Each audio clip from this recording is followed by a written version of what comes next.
أعوذ بالله من الشيطان الرجيم.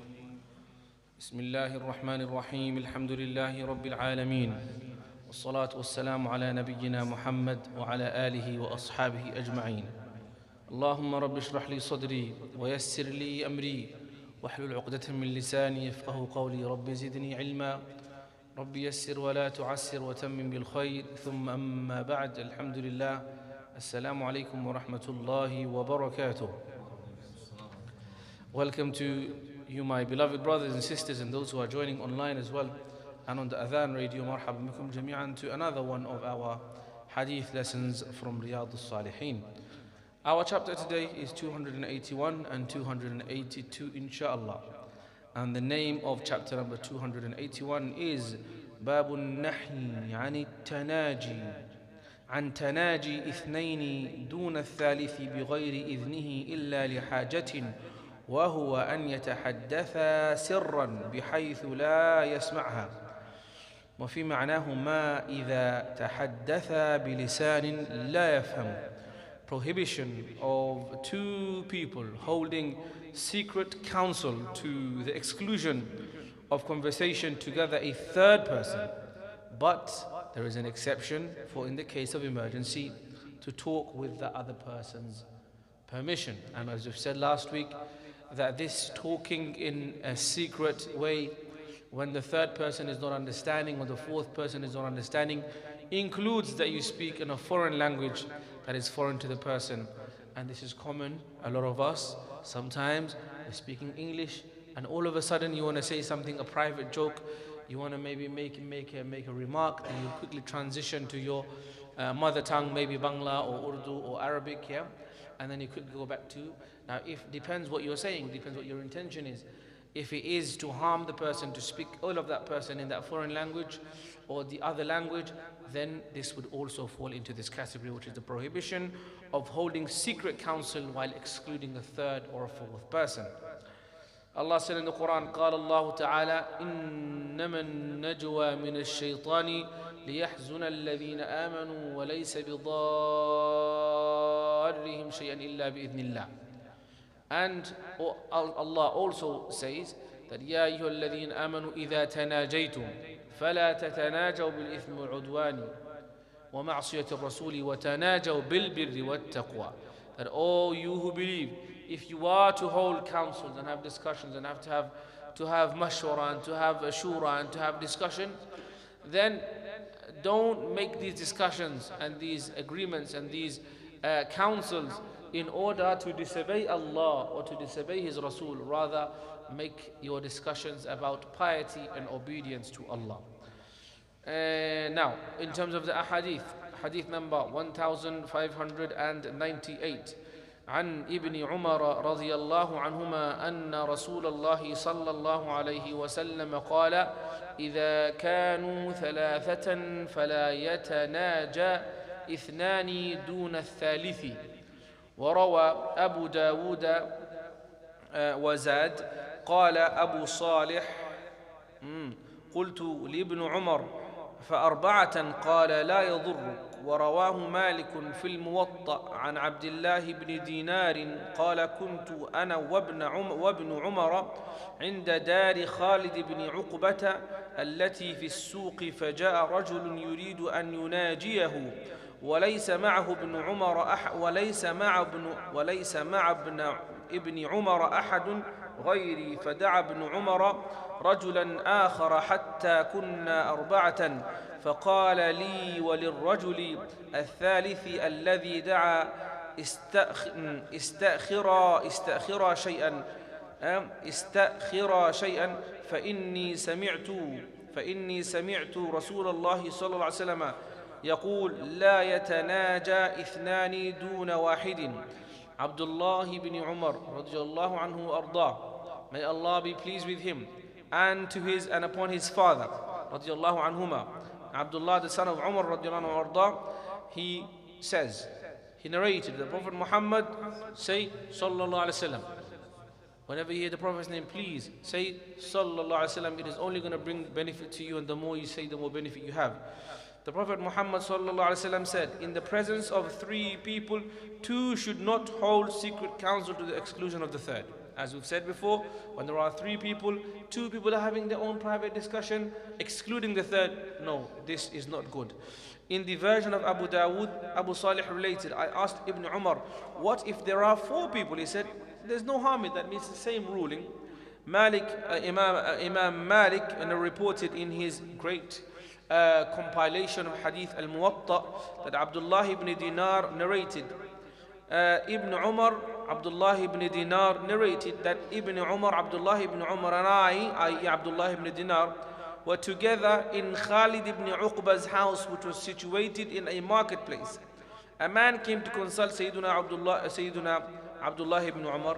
None besides me was present. Ibn Umar called another man in, and we became four, and said to me and the man he called, move away a bit, because I have heard the Prophet ﷺ saying, two people should not behold secret counsel together, excluding the third. Do you know what he has done?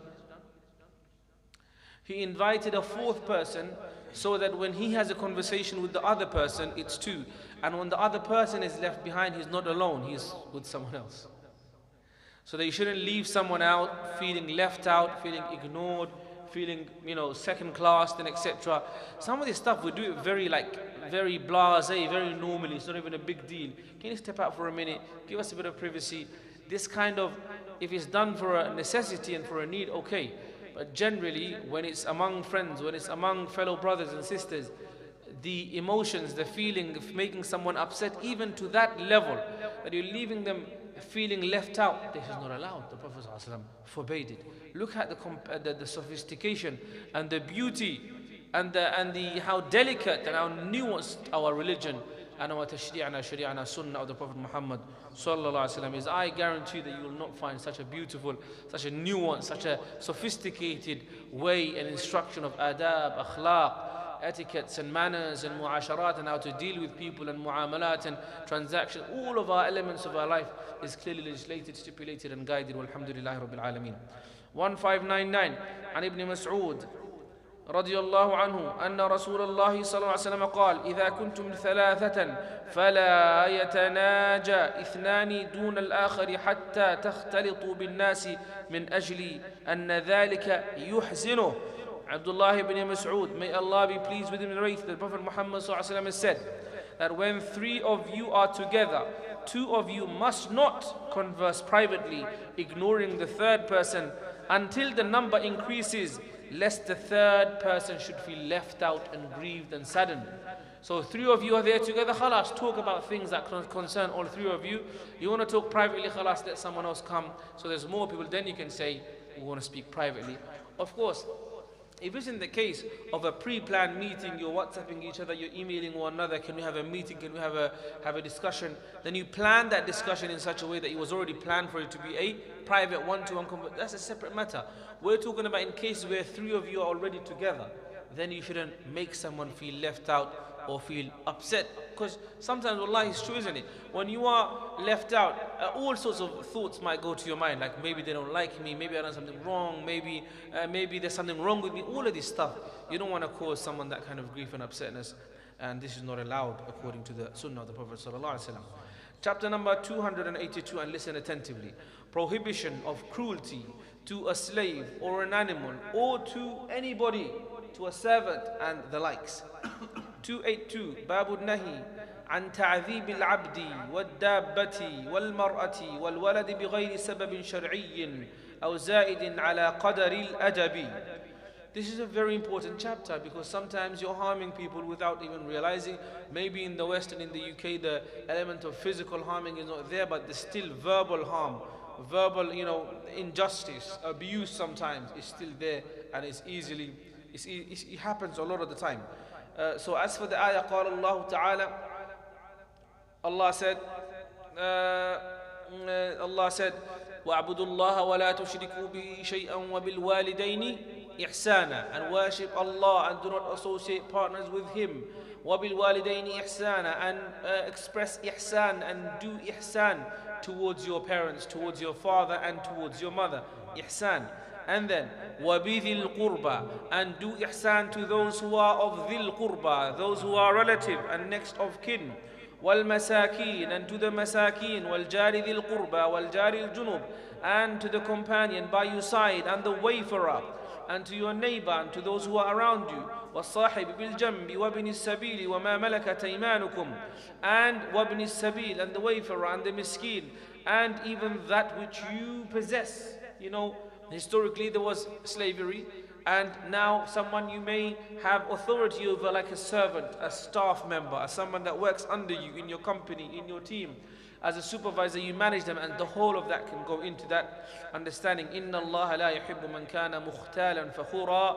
Allah, verily Allah does not like such who are those who are proud, and those who are boastful, and those who are arrogant, and those who are full of kibr and takabbur. May Allah protect us all from that.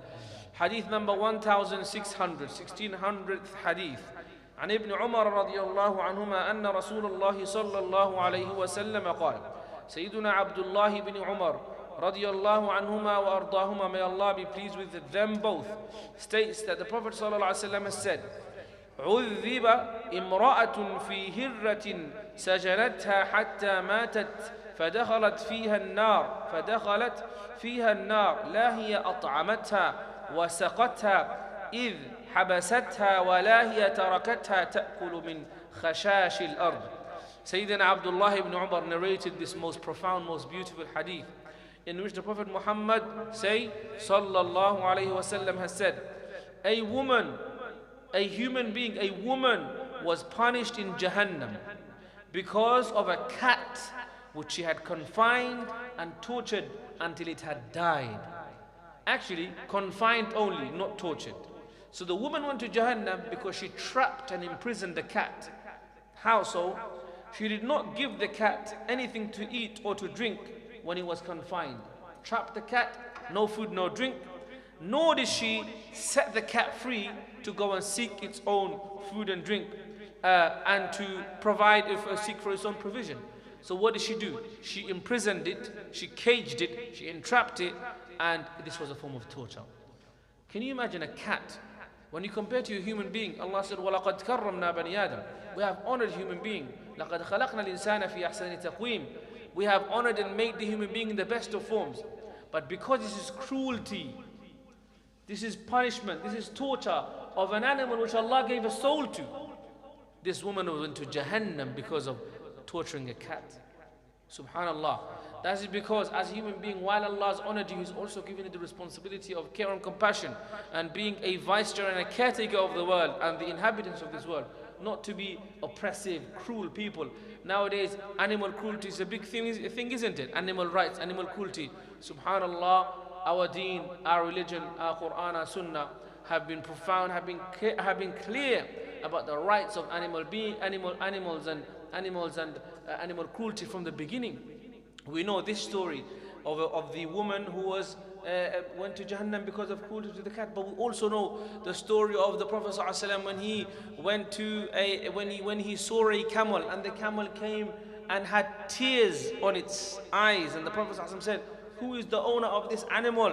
Because you are not feeding it and you are overloading it, and you may be punished in Jahannam because of it.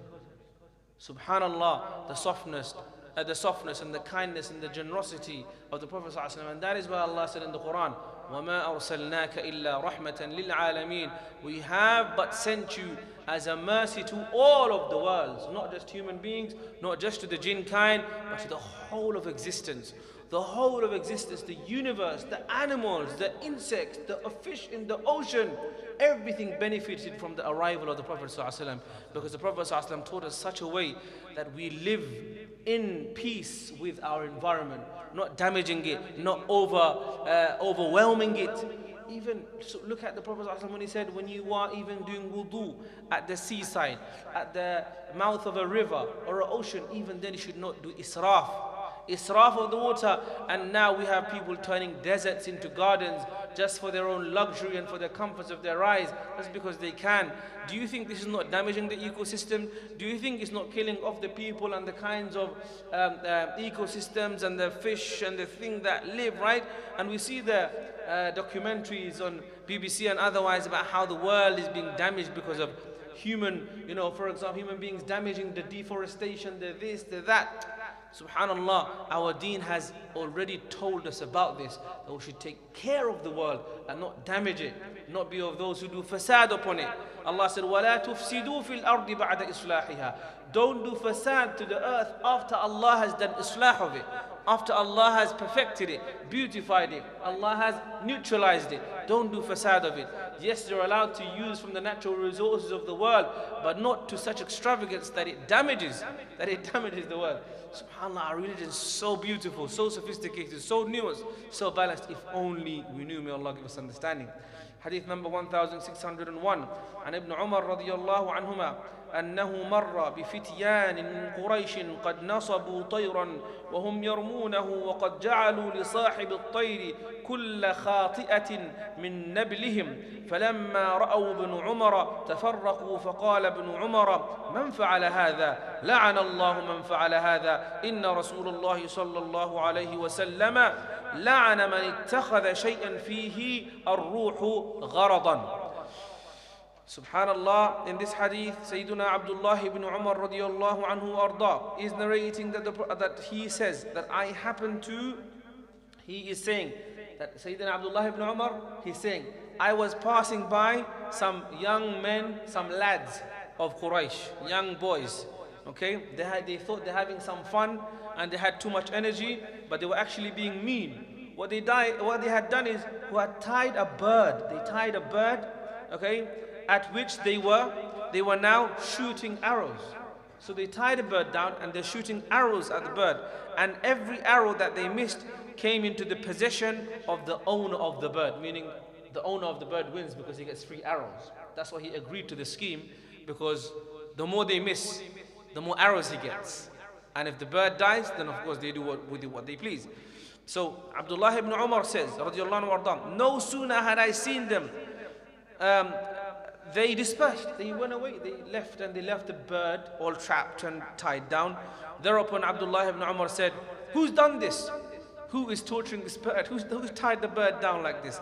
And then he added, may Allah curse the one who has done so. He cursed them because they were being cruel to an animal. Cursing. May Allah's curse be upon them. Why? Because they're being cruel to a bird.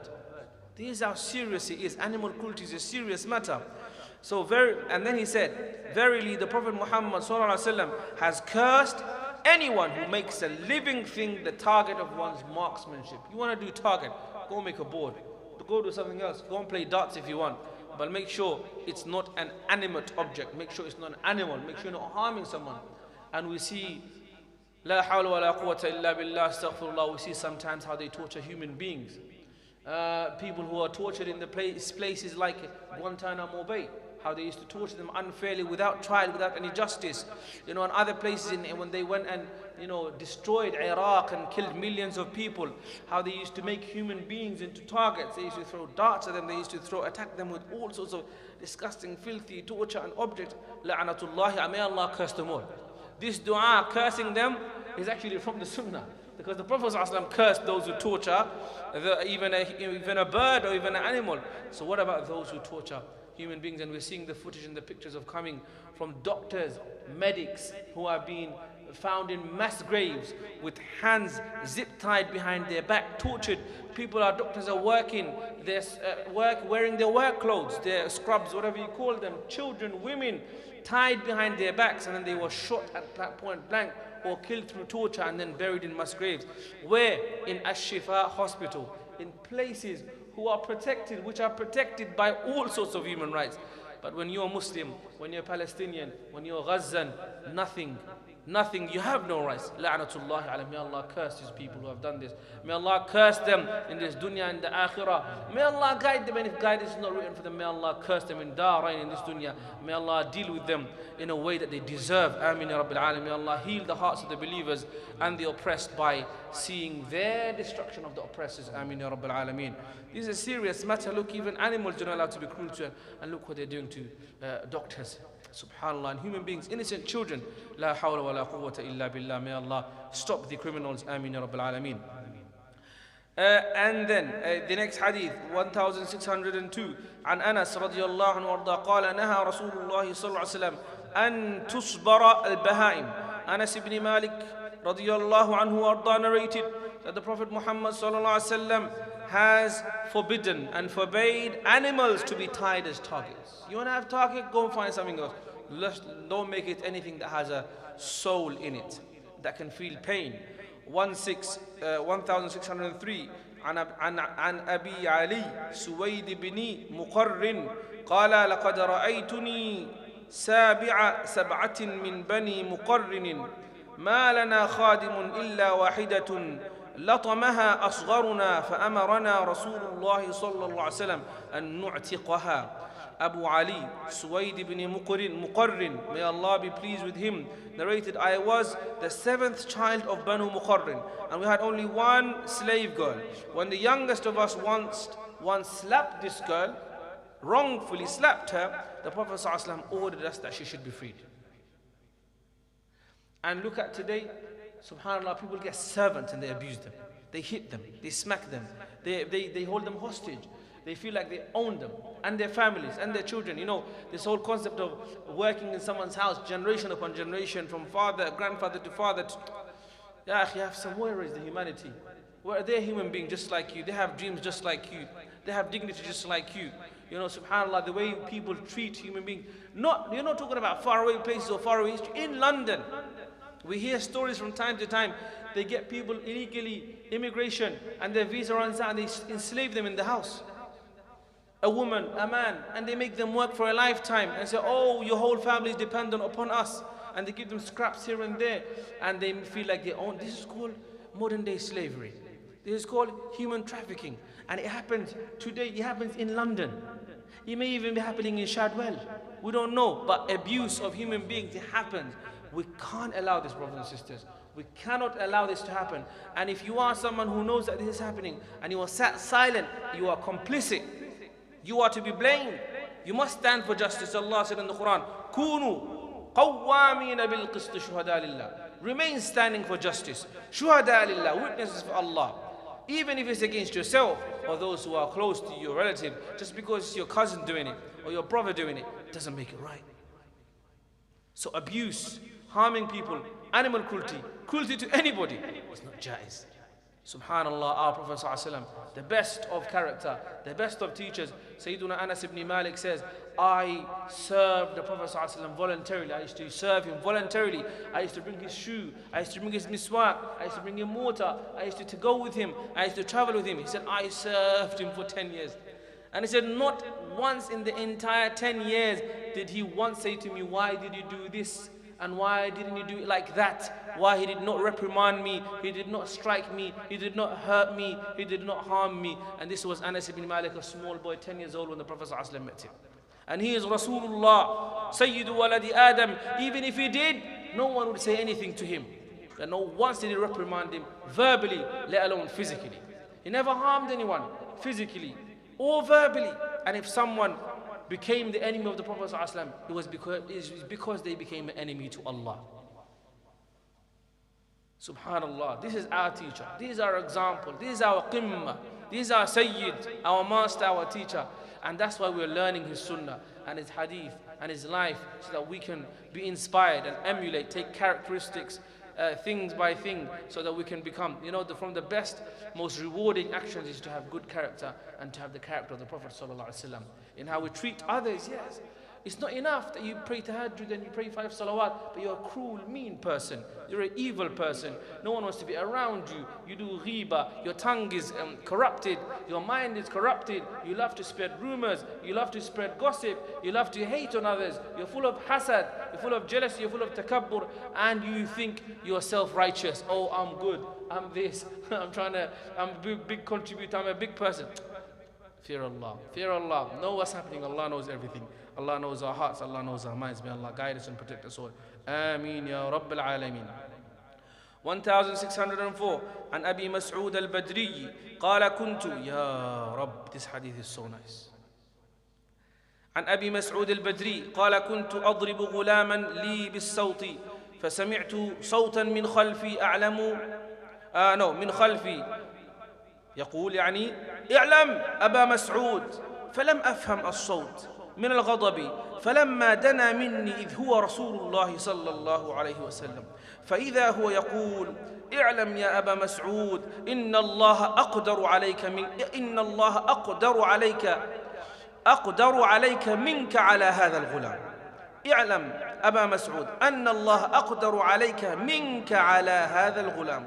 فقلت لا أضرب مملوكا بعده أبدا. وفي رواية فسقط الصوت من يدي من هيبته. وفي رواية فقلت يا رسول الله هو حر لوجه الله تعالى. فقال أما لو لم تفعل لا فاحتك النار أو لمستك النار. Abu Mas'ud al-Badri radiyallahu anhu arda narrated the Prophet that he narrated a story from his own life, from his own history. He said, I was once hitting a slave, okay, with a whip, he says here. And I heard, all of a sudden while I was doing this, I heard a voice behind me which said, Abu Mas'ud, bear in mind. A voice behind him, addressing him, calling out to him, saying, Abu Mas'ud, bear in mind. He says, I didn't recognize the voice because of the intense anger that I was in. I was so angry and I was so busy with my punishment, I couldn't understand whose voice it was or who it was behind me or what he was saying. And then the voice came again. Abu Mas'ud added, and as he came near me, I found out and I realized quickly that he was the Prophet Muhammad sallallahu alaihi wasallam, who was saying, Oh Abu Mas'ud, bear in mind that Allah has more dominance upon you than you have over this slave. And if Allah wanted, He could have struck us at any moment. Allah could have destroyed us at any second because of the crimes that we deserve to be punished for. Allah is Al-Halim, the forbearing one. Allah waits, As-Sabur, the patient one. Allah is Al-Ghafur, the forgiving one. Allah doesn't strike straight away, He gives chance after chance. He even gives chance to the worst of creation. Look at how many chances He gave to Fir'aun. وَلَقَدْ آتَيْنَا مُوسَى 9 آيَاتٍ بَيِّنَاتٍ فَاسْأَلْ بَنِي إِسْرَائِيلَ إِذْ جَاءَهُمْ. Allah gave even for Fir'aun 9 clear miraculous signs at the hand of Sayyiduna Musa. He didn't deserve a single one. But Allah decided, from His mercy, Allah decided that He wanted to do this. But from His cruelty, from the crimes He'd done, La hawla wa la quwwata illa billah. So He's telling, Oh Mas'ud, you think you have authority and power and dominance over this slave of yours and you're harming him in this way. Well, Allah has more of a right and more of a dominance over you because He owns you. He's your master, He's your creator. And if Allah was to grab you, no one could bring Him to question. لا يسأل عما يفعل. Allah is not questioned about what He does. وهم يسألون. Rather, we are asked. Then Abu Mas'ud al-Badri radiyallahu anhu responded. Then I said, I will never beat or hit a slave after today, in the future. Another narration reads, the same incident, when I heard the Prophet ﷺ's voice, he says, the whip dropped from my hand in awe of the Prophet ﷺ. And another narration adds to it, says that Abu Mas'ud al-Badri said, he is free for the sake of Allah. Khalas, he's gone, he's free. I will never harm him and he's free man now. And then the Prophet ﷺ told him that if you had not done this, then you would have been signed by the fire, you would have been touched by the fire, you would have been captured and caught up to by the fire, by Jahannam. May Allah protect us. And look, subhanAllah, cruelty. Wallah is never good. Don't be cruel, man. Don't be an evil person. Don't be from those who, like, the description that we read of the munafiqeen, that وَإِذَا خَاصَمَ فَجَرَ. When they argue, they go crazy. Nowadays, people take that as something to take pride, as a badge. Yeah, man, I went crazy on him. Oh, well done to you. Wait until Allah's Jahannam goes crazy on you. Then it won't be funny anymore. Look at this crazy person who killed that young innocent boy, 14-year-old, with that sword attack in Hainault. What's the justification? A'udhu billah. People are crazy. May Allah guide us and guide people, and if guidance is not written for them, may Allah deal with them justly and bring them to justice. Ameen ya Rabbil Alameen. La hawla wa la quwwata illa billah. Don't be cruel. People can be so cruel sometimes. Especially with those who you feel like you have some authority over. Your children. Miskeen, wallah, he can't do much to you. So you feel like you can do what you like. Don't be cruel. You think Allah doesn't watch you. Cruel to your spouse. And nowadays, it's not just the husband being cruel to the wife. In a lot of the cases, maybe in most of the cases, I don't know. It's a lot of cruelty from the women's side to the men as well now. Wallahi, stories, man. Heartbreaking stories. Heartbreaking stories. You know, subhanAllah, I had one of the craziest stories I've ever heard, yeah, was a barrister telling me this story. He said once, this is a barrister, he's representing a man who's a victim of domestic abuse. Now this is not funny at all, but the incident, when I say it to you, you might even laugh yourself. Okay? Big tough guy, standing in front of the court, and he's representing, and this is a married domestic case. Right? In front of the judge, big tough guy, maybe 2 times the size of his wife. He gets teary, and there's snot coming from his nose, and he says, Your Honor, or whatever he says, she beats me up. Now, obviously this sounds funny to you because obviously we're like far from the story, it's not. But can you imagine, oppression and abuse happens always around. Sometimes from the woman to the man, and the size doesn't really matter nowadays, subhanAllah. Sometimes the smaller one is beating up the bigger one. Once a uncle came to me many years ago in this masjid, he said, my son, he's only 16, but he hits me. La hawla wa la quwwata illa billah. La hawla wa la quwwata illa billah. Can you imagine? These crazy people, man. Those people need to be disciplined properly, you know, those kind of crazy people. SubhanAllah, so don't be cruel. Don't be cruel. La tadhalamu. Allah said in Hadith Qudsi. Okay? Allah is saying to us in Hadith Qudsi that Inni harramtu dhulma ala nafsi. I have made dhulm and oppression forbidden upon me, O my servant. I will never oppress anybody. And then he said, فَلَا تَظَّالَمُ. So don't oppress one another. Dhulm is a big crime. So don't be of those oppressors. May Allah guide us all. Amin Rabbil Alameen. Okay. 1605 عن ابن عمر رضي الله عنه أن النبي صلى الله عليه وسلم قال من ضرب غلاما له حدا لم يأته أو لطمه فإن كفارته أن يعتقه. Look at this. Abdullah ibn Umar, may Allah be pleased with him, narrated the Prophet Muhammad said, the expiation of beating or slapping a slave on the face or for something he has not done is to set him free. You want to abuse someone, you don't deserve to have any authority over that person. Set them free. And of course, you know, this is in the context of where this was the norm. Islam came in such a way to organize, to bring justice to even these inhuman systems of slavery. Islam came and brought organization, organized method of justice, of fairness to it, and it was angled in a way to free slaves. You find so many hukum of Sharia, the natija of it, the kafara of it, the expiation of it is to free slave. And even so many cases, it's working towards that. It's working towards that. One of the most rewarding actions is to free a slave, or to buy the freedom of a slave. As for example, Sayyidina Abu Bakr Siddiq did with the case of Bilal al-Habashi radiallahu anhu, he became the mu'adhin of the Prophet sallallahu alaihi wasallam. So if you abuse someone, so it's all working towards that system of creating, the freedom of slaves and freedom from slavery.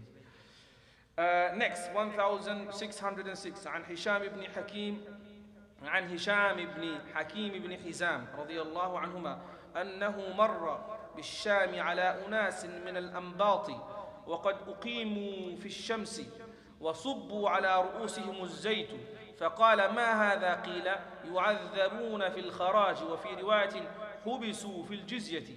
فقال هشام أشهد لسمعت رسول الله صلى الله عليه وسلم يقول إن الله يعذب الذين يعذبون الناس في الدنيا. فدخل على الأمير فحدثه فأمر بهم فخلوا. 1606. It has been narrated that Hisham ibn Hakim ibn Hizam, may Allah be pleased with him, who was from the Sahaba, happened to pass by some non-Arab farmers of Syria, who had, this is of course when Islam is expanded later on, who had been made, so some non-Arab farmers, non-Muslim farmers of Syria had been made to stand in the sun, and olive oil was being poured over them to make the scorching heat even worse. This was a form of torture. He said, the Sahabi said, what's the matter? What's going on? Why are they being treated like this? He was told that they were being tortured for not having paid their jizya or their kharaj or their taxes. Okay, it was a form of ta'dhir and punishment.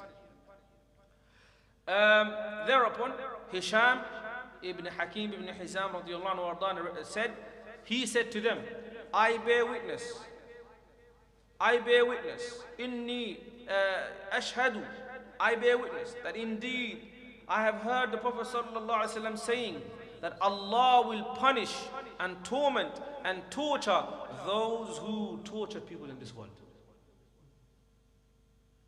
So those who are torturing others will be tortured by Allah.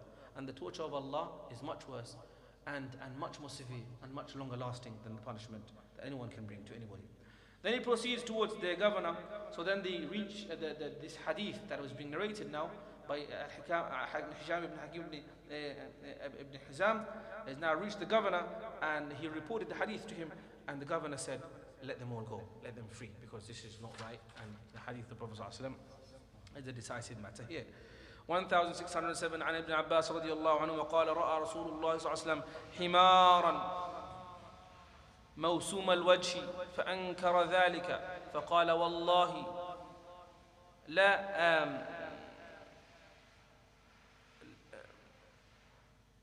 لا أسمه إلا أقصى شيء من الوجه. Okay. وأمر بحماره فكوي في جارعتيه فهو أول من كوى الجارعتين. Abdullah ibn Abbas narrated that the Prophet ﷺ saw a himar, which means donkey, but the translation here says ass, because ass is another word for donkey. So don't think what's going on. What kind of word is this? Okay, which had been branded on the face, because sometimes they brand to know who it belongs to. So the Prophet ﷺ said he disapproved. He said, no, you shouldn't do this. Upon this, Abdullah ibn Abbas radiallahu anhu said, by Allah, I shall never brand an animal, but on any part, except for any part that is the most distant from his face. So he would do. Then he commanded that the branding on the hips was that they should be branded on the hips, so there's no pain on the face, and they should be branded there without causing pain. And he was the first person to brand animals on the hips. 1608 عن ابن عباس رضي الله عنهما أن النبي صلى الله عليه وسلم مر عليه حمار قد وسم في وجهه فقال لعن الله الذي وسمه. وفي رواية لمسلم أيضا نهى رسول الله صلى الله عليه وسلم عن الضرب في الوجه وعن الوسم في الوجه. Abdullah ibn Abbas رضي الله عنه narrated that a donkey, was branded on the face and happened to pass before the Prophet ﷺ. And thereupon the Prophet ﷺ said, may Allah curse the one who has branded this animal on his face. Another narration in Muslim, in the Sahih Imam Muslim, narrates that the Prophet ﷺ prohibited us from hitting across the face and branding on the face. You know, hitting on the face is not allowed. Do you know this? It's haram to hit someone on the face. And that is why, until today, no mufti can tell you that boxing is halal. It's a problem. Because we have some great famous people who are boxers like Muhammad Ali and others. And that's why, even when you learn martial arts, until today I haven't found, that's my excuse by the way, I haven't found a suitable martial arts yet. Because all includes it. But I think I'm finally deciding on Muay Thai. I don't know, is that, if there's any good, and there's another problem, men only classes, isn't it? That's another problem. Every Wednesday, Muay Thai? Men only? I didn't know. This is good. What time? Khalas, send me WhatsApp as long as it doesn't cut. And then we have obviously grappling is very good because this is from the Sunnah. Grappling, wrestling is from the Sunnah. And I think BJJ, Brazilian Jiu-Jitsu, is that, which is very good. MashaAllah, it builds a lot of strength. But hitting on the face, and as you know, boxing is primarily focused on right hook, left hook, jab, face, as many faces as possible. Okay, unless you're just doing chest only. I can remember when we were in boarding madrasa, we used to do boxing with gloves, yeah. And the rule was you can't hit anyone on the face, only on the body. So we have to have a massive room. I think a lot of us in that dormitory, and bunk beds all around the walls, right? And you have a massive open area. So basically the rules are you keep on punching until the other person gets stuck inside the bunk bed. You punch him inside the bunk bed, and then therefore you have now one. There's no other point system, and there's no referee like that. But it's good fun, and it's good practice. I can remember I joined another boxing class in one of the centers somewhere around here. When we were kids, we used to live in, I don't know if you guys know this, but when we were kids, children, We used to, we were like one of the early families to move into an area in Poplar called Tevye. Tevye Estate. Have you heard of it? Tevye? You know Tevye, right? So Tevye back then was very like racist area. No one, even if people got offers to move council houses, because obviously council houses, so they were like, nah, no need to go Tevye, we'd rather wait in our 2-bedroom flat. We don't need the space, we'd rather be safe. But my father, mashallah, rahmatullah alayhi, was very brave. And he used to say, like, almost like in conversation, my life is all about shongram. I've always been a warrior in my life. I'm ready to take on challenges and fight, And he used to tell us stories about how once an intruder came into the masjid that he used to work in, because he used to be an imam in Enfield Mosque and Finsbury Park. An intruder came in and tried to like rob the mosque. He said, which means because I had a bunch of keys on my hand, I smacked it across his face. He fell all the way down to the bottom of the stairs. He said, that's how I dealt with the thief and the guy that was trying to steal the masjid. So he was quite brave and courageous in that way. So he moved to Tevye Estate with all of us 5 boys now. But then soon enough we start seeing the effects of why people don't want to move here. Our bike goes missing. Bullying is an issue at school, outside school. So what did he do? He said, all of you must join karate classes. And he'd call it karate. Karate. So all 5 brothers, Sheikh Abdul Rahman, Sheikh Lutfur Rahman, Shafiq Rahman, me, even the youngest one. Actually, Abid was too young back then. So he was still baby. All 4 of us, he sent us to karate in Langland Park School. They used to have a karate class there. And I remember the names. There was a white teacher called Darul and a Bengali teacher called Michael. I still don't know why he's called. There's still a mystery to me why he's called Michael. But they used to teach us, and it was good. It was good fun. Yeah, there you go. And I can remember still, the jabs, itch, knee, sun, shi, go, rocks, ish, ash. I think Japanese or Chinese counting. It's good fun, man. Subhanallah. But yeah, this is like a tangent from the whole hitting on the face is not allowed. Okay, if you were ever to hit someone, then avoid the face. Unless of course someone's trying to kill you, then just do whatever you hit them wherever you can. Then. That's fine. It's darura, because as you know, darura, necessity, it makes halal that which is haram normally. Right? So someone's trying to take advantage of you, trying to kill you, trying to harm you, then you protect yourself by all means necessary. And that's completely fine within Sharia. And of course, by law as well. If someone's trying to kill you, then you defend yourself. Yeah, self-defense is very important. Okay, inshallah, we'll end it up to here. If there are any questions, we'll take them. Otherwise, we'll wait for next week, inshallah, before we carry on. Yes? Even if you get like slapped in the face for obviously someone of authority, let's say your parents, is that still allowed? No, they shouldn't hit on the face. Even if his parents, I can remember my father used to tell us, we were kids, right? But Dad never used to. He would discipline us. Come on, who doesn't, right? Forget old school. Even parents nowadays, we still Asians. It's one of the things. Asians or like people of color, we discipline in ways that are, But hitting on the face is off limits. You can't hit someone on their face because the Prophet forbade it. So, sometimes you get slapped on the wrist or otherwise. I don't go into details, but hitting on the face you shouldn't do, and nobody. If you see someone doing anything, you should teach them. Remind them that don't do it, it's not allowed at all. May Allah guide us all and make us a beacon of guidance in life for others. Ameen ya Rabbil Alameen. There are other chapters. Do you want to read more? Or do you want to wait for Salah? Khalas, I think Yunus needs to go on and eat as well. Khalas, I'll see you guys tomorrow inshallah if you come for the class. Otherwise, until next time, may Allah accept from all of us. Taqabbalallahu minna wa minkum. سبحانك اللهم اشهد ان لا اله الا انت استغفرك واتوب اليك. السلام عليكم ورحمه الله وبركاته.